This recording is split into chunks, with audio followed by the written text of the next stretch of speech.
Right. I totally agree. I think Stukov is so good with so many heroes right now. Not just the Garrosh, but the Garrosh, of course, is one of the most prominent figures right now. But even with heroes like Muradin, ETC, any stun, basically, any combo that tosses someone into you or keeps someone frozen on the ground for a couple of seconds, Stukov is then going to punish so hard with all those lurking arm shenanigans. For now, though, we're going to Towers of Doom. For the very first time today, quite the pleasure, in my opinion. One of my favorite maps to cast. And quite a good choice by KT as well, if they want to go for those Garrosh variant plays again, because I think this lockdown style, this tossing style, on a narrow choke point heavy map like Towers of Doom would do very well for KT. So we see the Garrosh getting banned out straight away. Maybe we can get the Stukov banned out and we can start this meta off right. Nope, Hanzo is still such a high priority here in China. KT removes it. Yeah, Stukov needs to be respected. It needs to be respected, but Genji already proving to be a hero that potentially isn't really as susceptible to Stukov plays because of his superior mobility. And on the flip side, he could be a hero that actually turns on the heat, right? Turns on a little bit of pressure onto the Stukov in return. Exactly. Being able to dive past that silence is one of the biggest counters to it. It's what they attempted to do with Chen. It just really didn't work. As we see Greymane and Malfurion to start us off. No Stukov this time, Malfurion. We talk about how good Stukov is. Malfurion is a safer version, basically.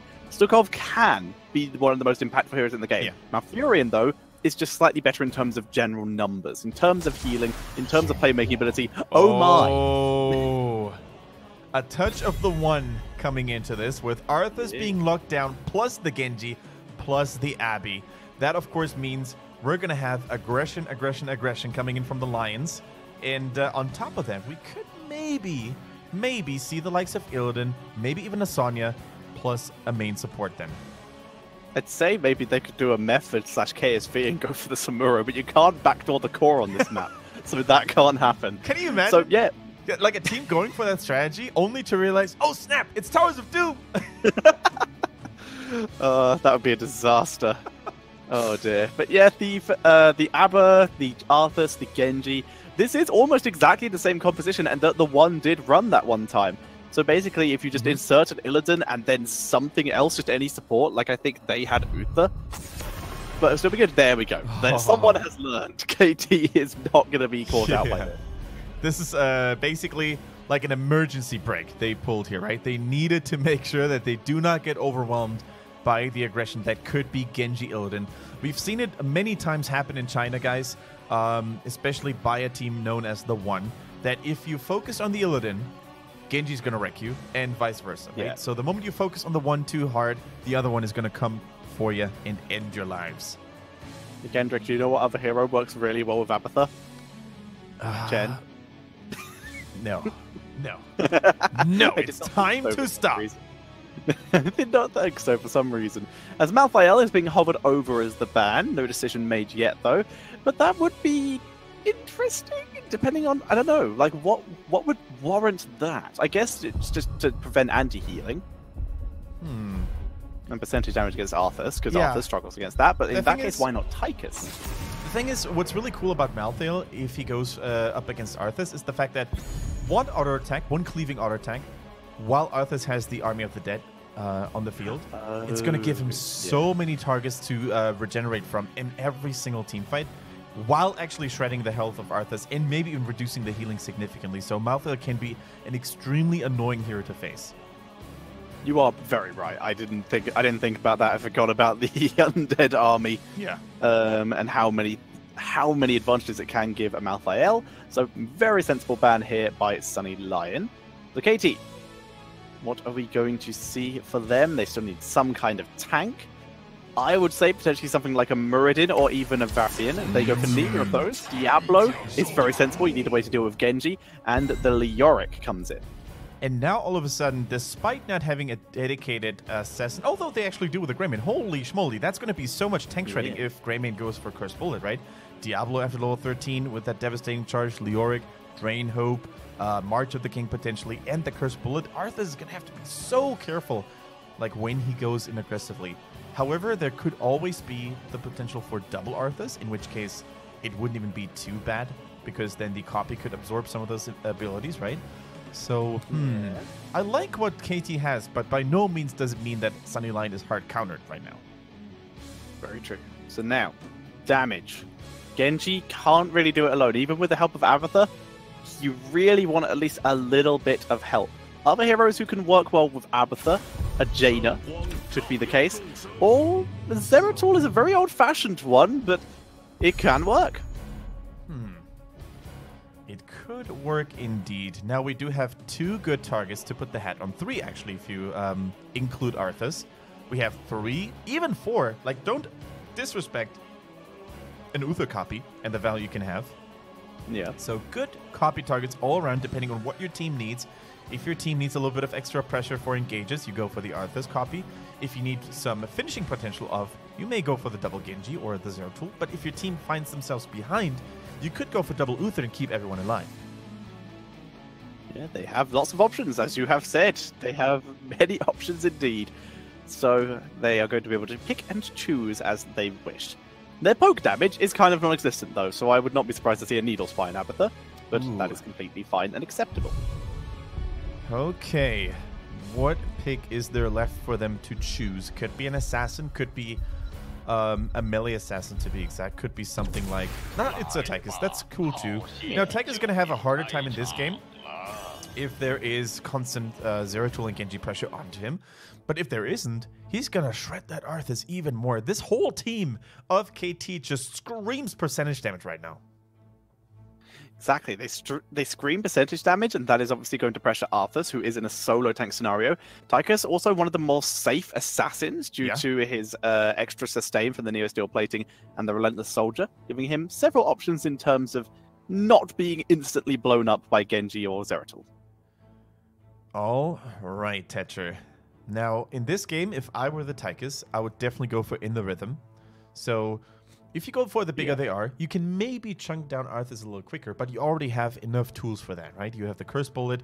The bigger they are in Curse Bullet, they sometimes interfere. If the Curse Bullet goes down first, the bigger they are can no longer apply, because it only goes until, I think, 60 or 50%. So, if you go for In the Rhythm, however, you can really have an easier time shredding after the Curse Bullet was used, and especially if you get pressured by Zeratul or Genji, you're still going to be able to come back maybe after they've been defended and then continue with the percentage damage. So In the Rhythm I can see to be here a really strong talent.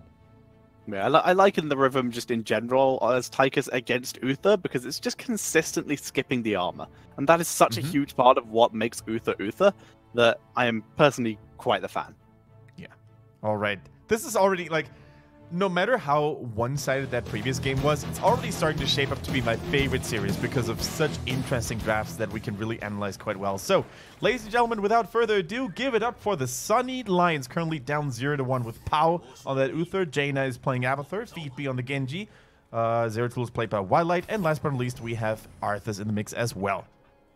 And KT, it is Hope on Greymane, Kaitu on Diablo, TWT on Malfurion, Lycia playing the Leoric, and Zizm is on Tychus. Arthas, by the way, being played by First. Almost forgot to give him credit where credit is due. Now, Uther going for the Q build, a little bit of long-distance healing, a little bit of long-distance poking, which is really needed if you have heroes like Zeratul and Genji, because similarly to a Tracer, for example, they're probably going to be quite far away from an Uther if they go for those sneaky flank attacks. So the increased range on your Holy Light is super important. And as such, he has gone for it. Not the other option would have been... Oh, Diablo finds the Genji! Yeah. There's the root and easy kill! Diablo locking on like a missile and following Genji through that swift strike. But yeah, what we have here is the other option for Uther would have been the Hammer of the Lightbringer and basically just rely on the attack speed that Abathur gives you. But Abathur, as you can see here, with a shield build, unlikely to be going for the attack speed, would likely take the sustaining Carapace. Wildlight, once again, the roots are landing spot-on combos here by KT, turning on the heat and showing Sunnyline how it's done. That's the second time the good old Diablo Malfurion combo worked like a charm, and with the death of Zeratul, They're actually going to take this mercenary camp right off the bat. Greymane, although, needs to go and clear the wave. So I think they're just using this distraction here to clear. And maybe, never mind, they're just going for a teamfight. Zizm completely abandoned. BB so much damage in the backline. This is Sunny Lion for the first time trying to fight back. Now, beautiful speed by the dash talent at level 1, and it is a 1-for-1 trade. Yeah, it's a 1-for-1 trade, but Hope is still getting chased down. Genji is now in danger. Zeratul putting pressure on Kaitu, and Kaitu is dropped. Not even close to enough souls to get 100, even though we're a minute into the game, which is to be expected, honestly, and unsurprisingly. The problem here was that Greymane wanted to go for the soak, right? And you have to make one of the two calls, not both. One, okay, let's go back, take a soak, and then take our own camp. Or let's all invade, forget about the soak, and at least secure the mercenary camp together. The fact that they split up, they split the party, and as such, they had to bear the consequences. Mercenary camp being taken. But Sunny Lion looking to raid, and they are not leashing the camp. They still want to try and put some pressure here. Wildlight is in position, does not land the cleave on Hope though, so as such has to just rely on the singularity bomb. All right, Hope in the meantime, a little bit separated and isolated. The mercenary camp had been reset. There goes the full HP bar. Kaitu using his massive demon body to keep the enemies at bay. In the meantime, we see an aggressive Swiss Reg onto Licia, who lands the Drain Hope against Genji. Definitely not an easy feat to do. And it is actually the attack speed, the adrenal overload for Abathur, and I am quite confused. I mean, it sort of works on Zeratul and Arthas, it's okay, yeah. Why not the bigger shield? It's not the worst. It's still good. It's still going to be pretty nice in general, but kind of weird to me. As first is getting tackled, does not get hit into the wall though, and as such, not stunned. So he's able to move back in and try and turn this around. They're focusing onto Zizm, and down he goes. Wildlight though, now right next to Hope, and that's not where anyone wants to be, because Hope does a lot of damage. Chasing down Wildlight. Diablo picks up another kill though, able to grab Genji. Yeah, Tetra, this was a 4 versus 4 the entire time. Leoric was trying to go for Abathur, who could have used his slug buddy there to maybe get the left-hand altar, right? So now, although they lost a team member early on, Tychus fell quite early, they get all 3 altars because of Leoric's map awareness. He realized, you know what? We see 4 members trying to skirmish, so maybe there's a feisty little Abathur trying to go for the altar, and you know what? I'm going to be there. I'm going to make his life a living hell. And that's exactly what they did. Now they get the lockdown onto Zeratul. The root's too late. Zeratul's reaction too fast. Yeah, Zeratul blinks away, able to survive this. Greymane, thick skin, keeping himself alive here. Stunner from power onto Kaitu, but Diablo has a couple souls. Pretty tanky at this point. Nature's Cure able to remove that root. Now, while on the one hand, KT has an abundance of percentage damage, right? There are so many tools to shred down Arthas' HP like there was no tomorrow. Sunny Lion, they don't really have anything. They don't have anything to stop the Diablo from doing what he wants to do. Kaitu, especially after collecting more of those soul stones, is going to be a fortress that I'm not sure Sunny Lion will be able to take down. Cast the Curse, though, for now, as long as Diablo is not in his final form, that is, of course, going to be doable up to this point. Kill count equaled up 4-4, but still half a level worth of XP difference between the two teams in favor of KT. But the pressure's starting to come on. The rotations from Sunny Lion beginning to pick up speed. Yeah, they really need to. Oh, that was so sad to see. I mean, if you've ever played Leoric against the Genji, you know exactly how hard it is to land your abilities against that pesky cyborg ninja. So we can't really blame Licia too much here, missing both Drain Hope and Skeletal Swing. Now Licia, of course, spots the Zeratul. Abathur has gone Mule, and it's not the worst talent. In fact, I love the talent. On this map, it's okay. There's no core to repair, but the bell towers are going to be harassed a lot due to mercenaries. Again, I'm concerned about their lack of poke damage, but so far, they just don't seem to want to poke. They seem to much prefer a more all-in style, as Genji just dashes onto Zizm. Zizm uses the dash to get to safety up to this point. He's doing very well, ignoring the Icebound Fortitude here because of percentage damage. Leoric coming in with a slow and a flank. Greymane on top of it as well. The enemies are dropping so low, Sunny Lion so low, and this seems to be yet another altar for the red team, for KT. Abathur is body soaking while this is going on, so if Sunny Lion can delay, they will potentially get some XP, but they can't do so. And is this the 40-0 dream, Kendrick? Well, it looks like it. Hashtag never forget when Fnatic did what many teams thought wouldn't be possible, going for the perfect game It was against Tempo Storm, was it? I'm not 100% sure. I think it was. It wasn't an A team. I remember that much. That much we remember. Yes, the jokes behind the scenes. Another kill is picked up. Another 2 kills, in fact. Zeratul and Arthas both going down. Tetra, that was diabolical momentum value at level 7. If Kaito continues to auto-attack like that, he's going to be able to land Shadow Charge after Shadow Charge, Overpower after Overpower, and he's going to be so scary. Who's going to stop him? And I love the tank. Oh, this will make me so happy.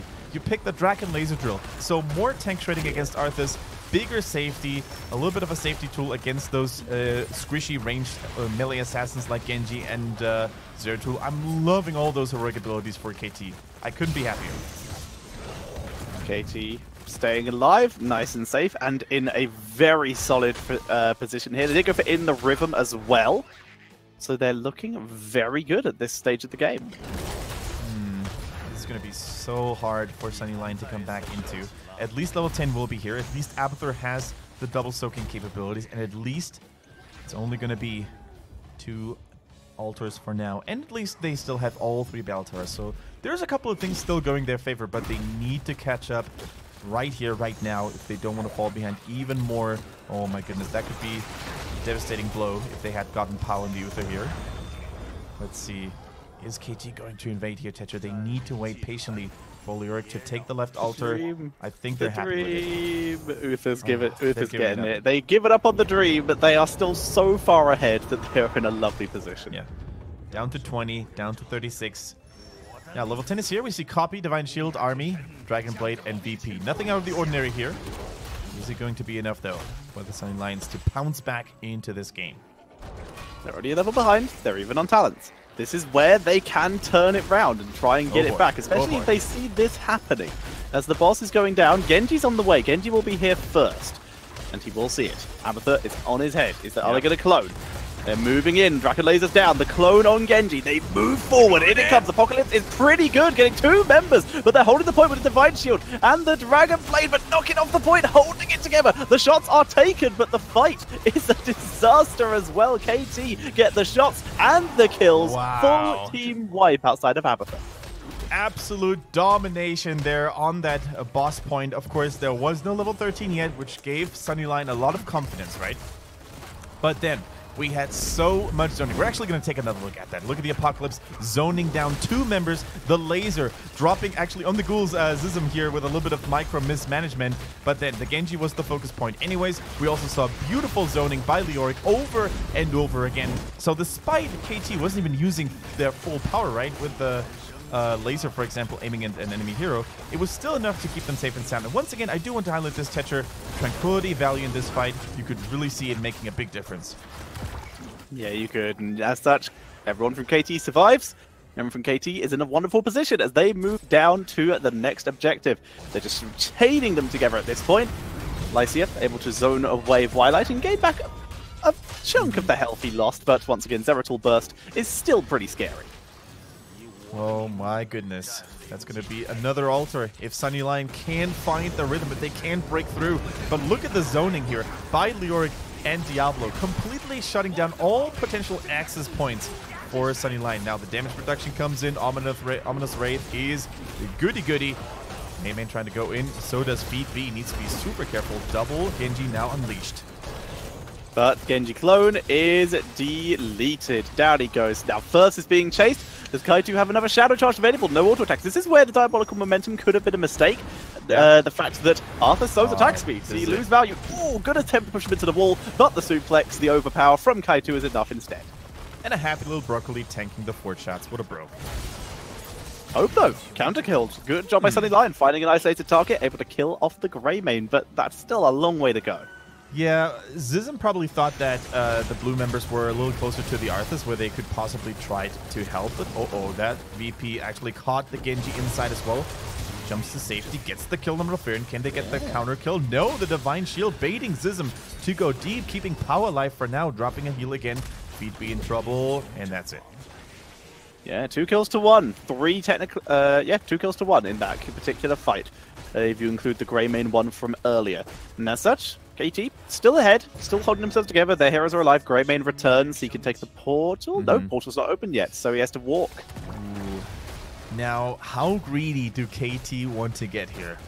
It could be an 8-shot salvo coming in here, which would put their enemies at 4, which would then open another boss window, another altar phase to win the game potentially. I mean, this could be a 12-shot salvo. If they get both, they just win the game. Oh, it's 3! Yeah. I thought it was only 2. That could be game. There's a cheeky one at the bottom, but they have to fight it if they want it. And right now, Pow is taking it. No one's stopping him, so it's not going to be game. Okay. But they can still get some. Lisi is grabbing the one from their side.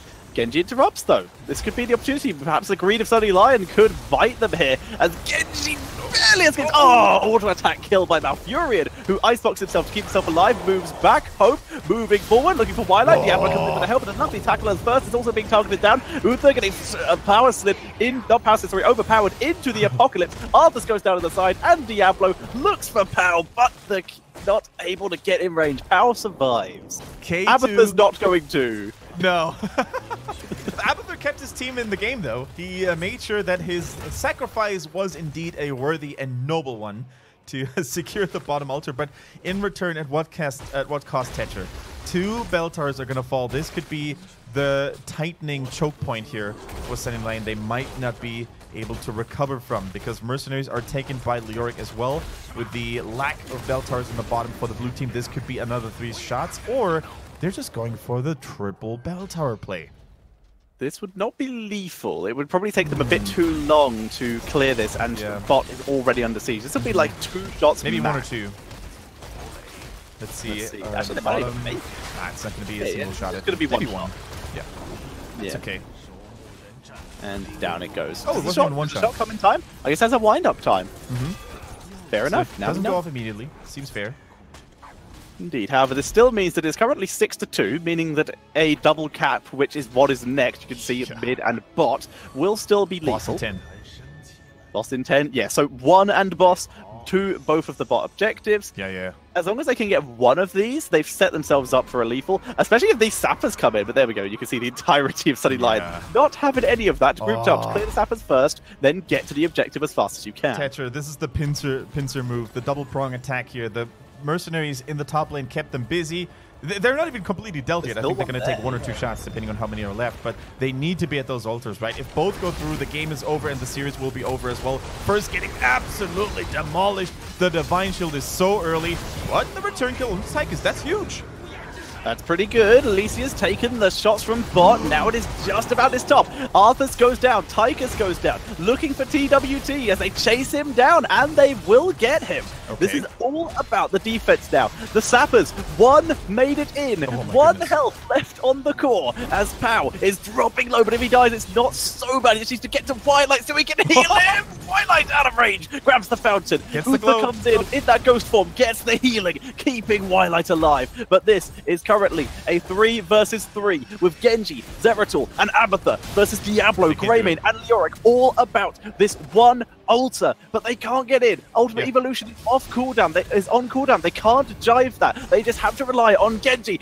Nice tackle. Does not land the stun though, but Twilight drops down to Leoric.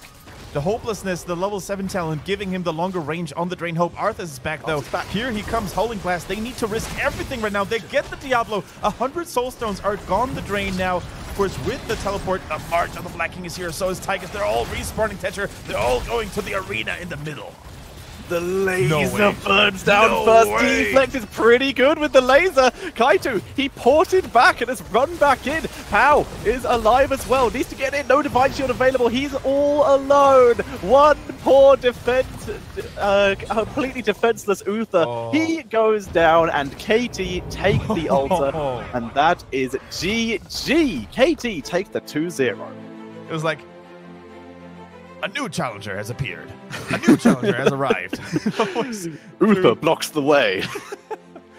But we gotta give it to Kaito on that Diablo, man. The amount of slam combos he's had in this game was just absurd. The diabolical momentum, so much value. He even landed against targets that were so hard to catch in the first place, like Zeratul or Genji. He just carried the team on his big, broad demon shoulders. Fantastic performance, though, by the entirety of KT, getting their first 2-0 victory in HGC China history here, at least in this season. Exactly. Nicely done by KT, and as such, they will overtake Sunny Lion by 1 point, moving Sunny Lion into last place. And I do believe that also means that KT are now tied in terms of points. Yes, they are. They will be tied in terms of points with RPG in second to last place.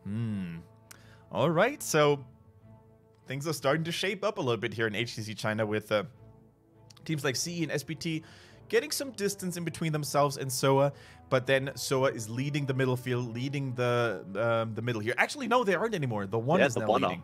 So, wow, this is so interesting. This is so cool. It couldn't get more exciting to see who's going to make it into a favorable playoff position to then determine who's going to go to the midseason brawl. Exactly. We have had such good games today, and our table is altering and updating with every single game, to the point of pure chaos, honestly. But Kendrick, that is all from our games today. However, we are back tomorrow with even more games. And I don't know if you've looked at tomorrow's games, but if you haven't, I have a surprise for you, because this will be the first meeting this phase of SBT versus CE. Oh, you don't want to miss that. The two best teams of China are facing each other in epic combat. You don't want to miss out for sure. But, of course, Tetcher isn't really done just yet. He will be back in roughly 2 hours from now with the first day of the European Open Division playoffs alongside Grubby, if I'm not mistaken. Then the final words belong to you, man. It's been a pleasure. Well, we still have technically a post-game analysis to do. Like, there's still replays if we want to do them. Well, now we have to. I totally forgot about it, too. All right, we're not done just yet. We're not done just yet. I will do final words afterwards. But here you can see 22-10 in terms of kills, 3 bell towers to 0 in terms of ones that were captured. I mean, I would technically count taking your own back as technically killing a bell tower, but that's not the case here, it seems. Yeah, that does not count. 19-17, man. What a flashy performance by KT. I can't praise them enough. True, the first draft by Sunny Lion was a little bit questionable. Maybe they were just flat out underestimating their opponents and they thought they could get away with whatever. But in the second game, where both teams were trying even harder to take home the series, or at least salvage the tie, if you're Sunny Lion, they definitely showed up stronger than before, but still it was KT who bested them, who kept them at bay with almost a flawless game of 40-0. Was it actually 36 at the end, or was Sunny Lion able to get another all-terrain? I don't think they were. No, I don't think they were either. I think you are correct. I think that was a 36-0 by the end of it. That one sapper as well. I was like, please show us top lane. I want to know how many sappers are there. That could end the game.